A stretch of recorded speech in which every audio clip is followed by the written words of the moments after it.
Hi, I'm Vernon Johnson, and welcome to Show and CL Tell. You've just opened an email notification from your internet provider, and you notice that your bill increased by $30 a month. On top of that, you see an extra itemized charge. It's for a modem rental? Many internet customers are confused by the numerous bundles, discounts, wide ranges of fees, and data cap charges that they may or may not stumble across each month. Have you ever wondered what all those numbers and terms in your internet plan actually mean?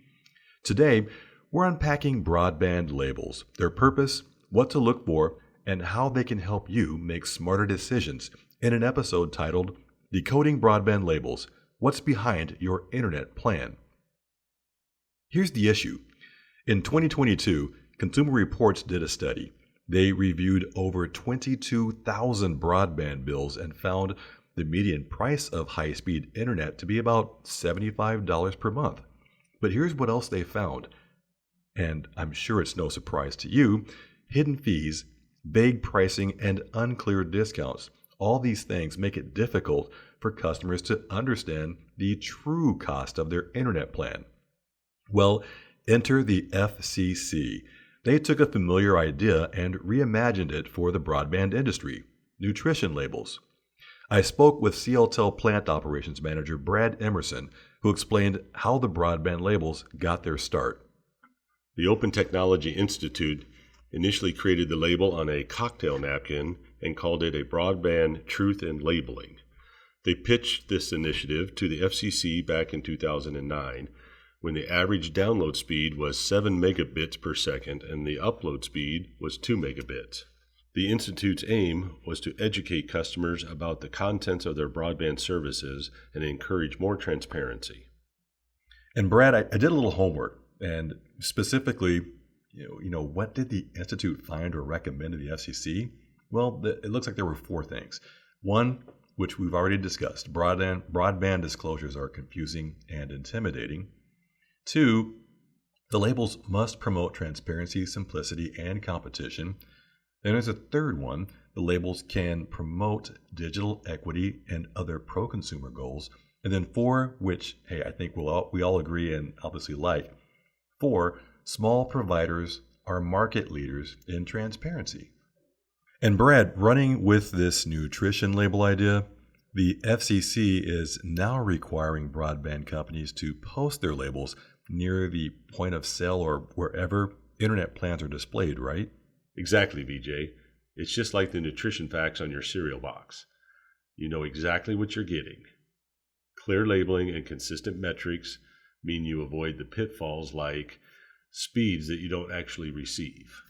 Brad, as someone who truly doesn't really look at their internet bill often, I think I'm going to, moving forward, what are some things that I should be looking at? Let's take download and upload speeds. You look at your label, you see 250 Mbps. That stands for megabits per second. We talk like that every day around here, but for the average consumer, what does that really mean? Well, in the old days, early days of internet, 20, 30 years ago, people had like 3 meg down and half a meg up. It worked pretty good for, surfing the internet, getting some minimal pictures downloaded. But fast forward to 2024 and we have, live video calls, schooling at home, work from home, many people in the house using multiple services all at the same time. So this is where speeds needed to be increased and symmetrical speeds came into play. So instead of being large downloads and small uploads, now everybody's going both directions in a phone call or a video call. So 250 by 250, when you look at that on your broadband label, you would say, I should be getting 250 down and 250 up when I run speed tests. Very important in two-way communications in today's internet usage. So Brad, can you go into a little more detail about symmetrical speeds? Sure. So symmetrical versus asymmetrical. Symmetrical is when both your download and your upload speeds are the same. Asymmetrical would be in early years in the broadband industry, a larger download speed was required for getting pictures down off the internet and doing your search engines and bringing data down to yourself. As the network has evolved and the usage has exploded, gaming, video calls, school or work from home all require transfers back up to the cloud or up to the network. And that's really where symmetrical is really important. So download has always been king, and upload is kind of catching up from an advertising perspective, but it's as important to have that upload speed. So symmetrical, in a nutshell, is download speed equaling upload speed. And Brad, what about latency? I've been on a video call with a friend where we have that awkward delay, when you're both talking over each other. Yeah, exactly. Latency. Fancy word, but basically it's the time it takes for the data packets to travel from your device to the far end and back. So in a video call, obviously that's a lot of data, a lot of traffic, and if it doesn't get there in a timely manner and the other end starts to talk, that's kind of what you were describing. And if you're not really into video calls, but maybe a gamer, it's really important. Like latency means you're live in the game, and any pause or any delay in that experience, you might miss a step or you might miss a score and or lose the game ultimately. Probably pretty frustrating for the gamers to have high latency. So latency is extremely important to be having a real video call that's like you're sitting with somebody in the same room. And finally, data caps. I relate this to having an allowance as a kid, Brad. My parents, they gave me a set amount of money for the month. And if I spent it, tough luck. And much like my allowance with data caps, if I use more than a certain amount of data, I will either get charged more or my internet slows down. Is that right? Yeah, that's exactly it. Great analogy. So you get an allowance and you're going to save it or spend it. But when it's out, it's out. Or if you have to ask for more, like how uncomfortable is that to keep asking for more and more and more? So say you're a family of 4, there's going to be somebody streaming movies. And if you have children in that family of 4, you're going to have somebody most likely playing a game or doing work for school. Maybe you work from home. Everybody's using the internet. And if you have metered or measured internet with data caps, you might have like 50 gig data cap. So what happens when you hit that? And probably hard to guess when you're going to hit that 50 gig data cap throughout your usage of that month, and never knowing, geez, am I going to have to ask for more at the end? Or what happens? Most likely you're going to pay if you go over 50 gig of data. First, provider might throttle you back or slow your internet connection down once you get to that 50 gig until the end of the month and the bill resets. Or they might just not tell you anything, not slow you down, but charge you. And I'm sure pay as you go is extremely expensive.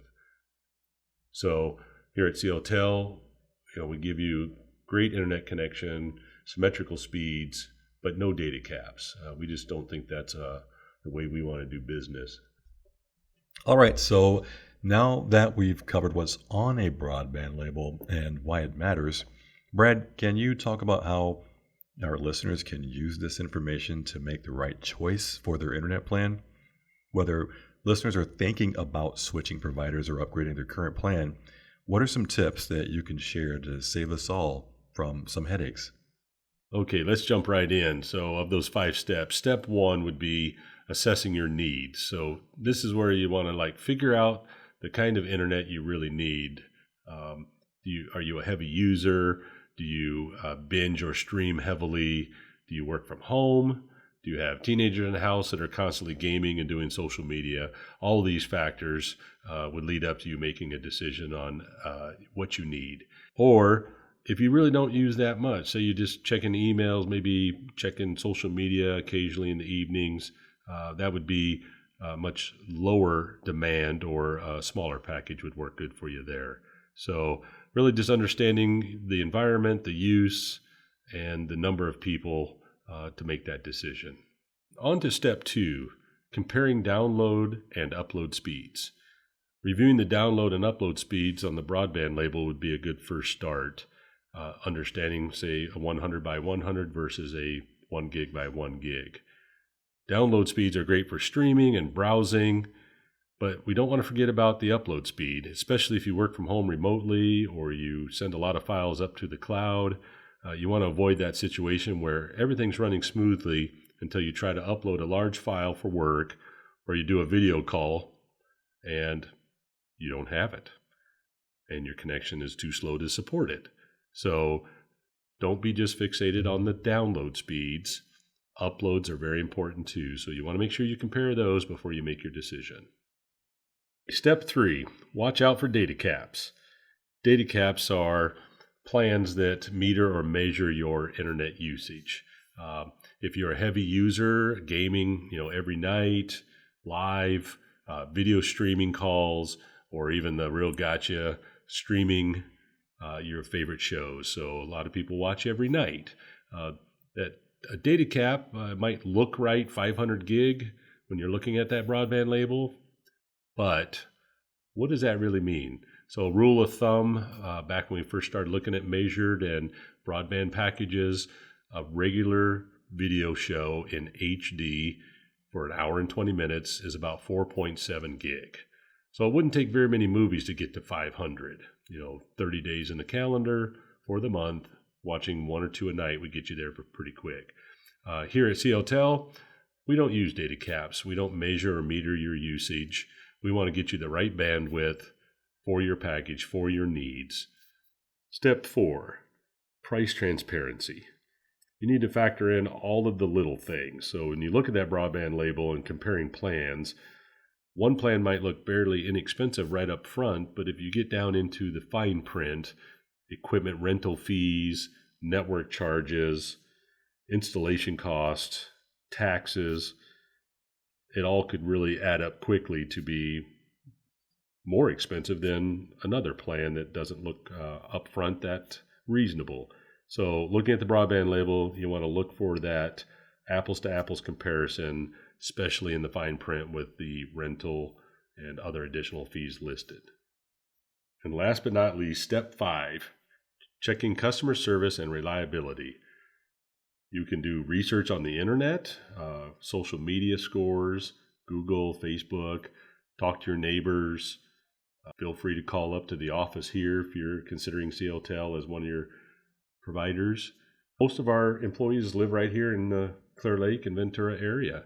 You can run into us at a football game on Friday night. You could run into us at the grocery store, possibly uptown. Our CSRs, Hillary and her team, are wonderful at answering questions. If you get to a broadband label and you just still can't make a decision, we'd gladly field a call, front office, and be happy to go through the broadband label and even interview you for that. How does your family use the internet? Those would be factors and resources for you to use.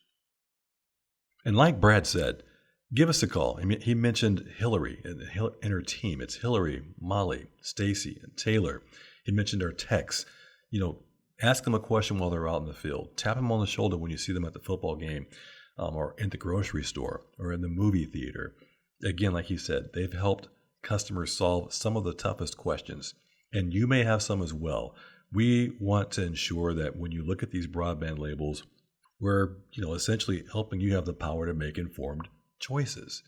So by assessing your needs, comparing speeds, watching out for data caps, as Brad mentioned earlier, and understanding the full price, you can find a plan that's perfect for your household, perfect for how you want to Wi-Fi.